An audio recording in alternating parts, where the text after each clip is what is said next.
ano to, Tagalog? Oregano. Oregano. Pito-pito. Kasi Oo. kapag nag-DIY, panglaban sa mosquito. Lalo-lalo na panahon ngayon nating ulan na, ito yung paraan natin. Kasi kung aasa tayo sa sinusunog, masakit sa ilong. Ito. 3, Uy, yung mga malalaki pa. 5, 6, ay ito na. Madam mo na, wala. Yan, 6, Psst, tagpito na yan. 7. Oh. Ito pa, oh. Tingnan mo dyan yung mga malalaking daw na gurang. Ito, wala to. Mga old. Ito. Yan. Yan, yung mga malalaki. Oh. Yan. Wala na. 1, 2, 3, 14 dapat. 4, 5, 6, 7, 8, 9, 10, 11, 12, 13, 14. Tapos na ako nanguha ng oregano. Ang gagawin natin kasi ngayon, since tig-ulan na, hindi naman pwede na aasa tayo na lagi tayo nagsusunog ng ganito. Ito, wala namang problema, pero may ibang paraan pa pala. Instead sa sunugin natin, may additional kung paano natin labanan ang lamok sa ating bahay. Yon. Lalo-lalo na uso ang dinggi ngayon, mga kainday kadudong. Kailangan mag-ano tayo na gagawa tayo ng paraan, DIY. Ito, ang ingredients natin, dahon ng oregano, kowel na baygon. Tapos, alam naman natin na sa ating bahay, marami tayong mga ganito, lalo kung bumili tayo pagkain, may mga libre. Huwag nyo itapon kasi gagamitin natin dito. At saka, huwag kalimutan ang alcohol. Ito yung ilagay natin. Tapos, 70%. yun, 70% alcohol to ha. Ihalo natin dito. Ito, anuhin natin, pinupinuhin natin para ilagay dito sa lagay ng mga plastic. Basta kung may plastic kayo, huwag nyo itapon, sayang. Ito palang paraan para makina. Yan. Kaganunin nyo lang. Liitin lang yan. Oh. Bali-baliin nyo to. Yan. Bali-baliin nyo. Yan. Tapos, ang kagandahan kasi nito, ilagay mo lang to sa ilalim ng mga kama, sa kwarto. Sa kwarto, para ang lamok aalis siya. Ayan yun ang amoy. Kasi ayaw niya ang amoy ng kowel at saka itong oregano at saka may alcohol. Yan. Nakakatulog din sa pampatulog pa ang ano oregano. Ang oregano kasi masarap yung papatulog sa totoo lang. Tulog sa mga may insomnia. Tapos, pampabilis ng magandang tulog mo. Ito kasi kaysa susunogin mo, alam mo susunog, ang nito sunog, baga natin, mapiktuhan. Ito talaga, alcohol lang ang nagpapaano at saka yung ito. Tapos, since may chemical to, hindi nalalapit yung lamok, lalayo na sila. At mga langaw. So, malaking bagay din to. Ito, gano'n nyo lang mga hindi ka doon. Yung tabas-tabasin nyo lang to. Yun. Oregano. Yan. 7 pirasong oregano, bilang ka. Makuha ka ng 7 sa'yo. 2. Hati-hati tayo. 3. 4. 5. 5. 6. 6.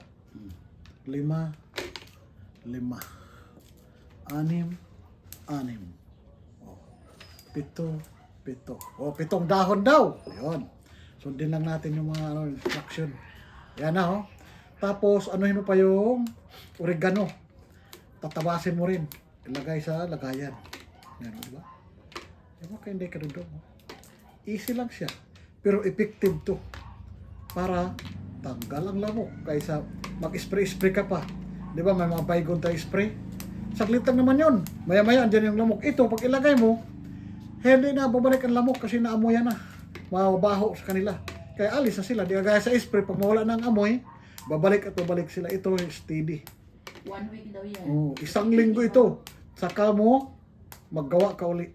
Imagine 1 week. Yan. Tabas-tabasin mo yung mga dahon na oregano. Sa Bisaya nito, hinahalo namin to sa karne. Garabo. Oregano sa Tagalog. Yan. Laki oh. Oh, laki nga. Laki ng oregano namin. Oh. Bango. Yun. Tabas-tabasin yung oregano para lalabas yung katas niya. Yan. Oh. Aroma. Bango ng... Tapos ang aroma niya, ayaw ng lamok at saka mga langaw. Yan.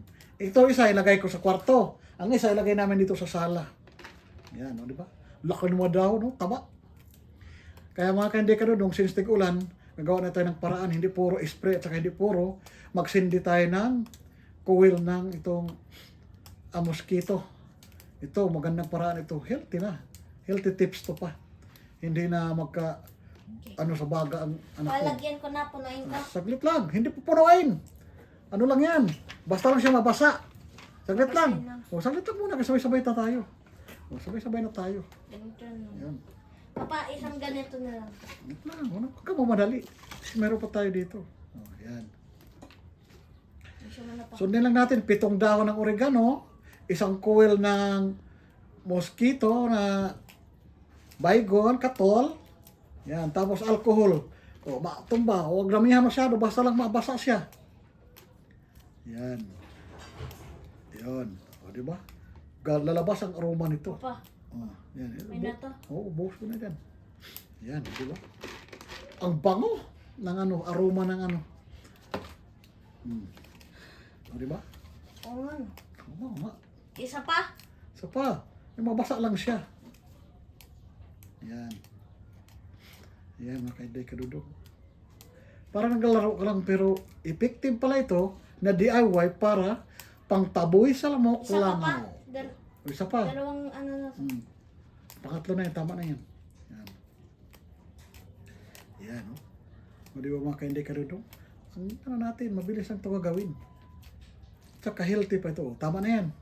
Tapos Safe sa mga bata. halo-haloin na. Save sa mga bata na Layo lang kami, hindi nila nakikita. Baka duputin at kainin. makakainin. Lalo kung may maliit. Pero pag malaki naman, okay. Ano na. Ba't kakainin? Yun. Siyempre bata yun. Yun. Kung may mga bata ka na maliit, huwag na ilapit kasi baka sabihin, uy, salad! Hindi yan salad. Yan. Lagyan natin ng 3 takip ng alkohol. Yun. Yan na siya. Makakainday ka doon. Ayan. Yan. Tatakbo ng launay, ang bango nga. Lumalabas na agad ang bango. Yun. Yun. Huwag mo damihan mo sa alcohol. Ito lang, ganun lang. Basta lang nabasa siya. Yan. Yan. Lumabas ang aroma, oh. Bang. Bango. Papa na yung papaloo. Huwag yan. Tama na. Yan, oh. Yan. Papa, itanim mo yan mamaya ah. Ganun-ganunin mo lang. Yan, oh. Naku, makainday ka dudong. Ang bango-bango. Yan, oh. Bango. Ilay sa mga bata. Ano lang, ha? Tapang sa ilong. Pag ano lang na, kung may mga anak kayo na maliit, huwag na yan ito sa ilalim na baka gagapang na sabihin, sarap ng salad. Kaya makainday ka dudong. Ito na yung DIY natin pang-antay lamok langaw na pangtaboy. Tatlong ingredients. 3 lang, ha? Una, coil ng katol. Sunod, 7 Oregano. 7 oregano, dahon ng oregano, tapos alcohol. Tapos pang-apat yung lagayan, siyempre. Alam ko naman na marami kayong plastic, lalo-lalo na kung nabili kayo ng mga ulam, huwag nyo itapon kasi magagamit yan. O, ito na yun. O, tingnan mo. Talagang aalis ang lamok nito. Matapang. Sige, panoorin nyo mga kanikadodong ang DIY ng lamok. Pang-antay lamok at langaw. Sige, panoorin nyo. Bye-bye!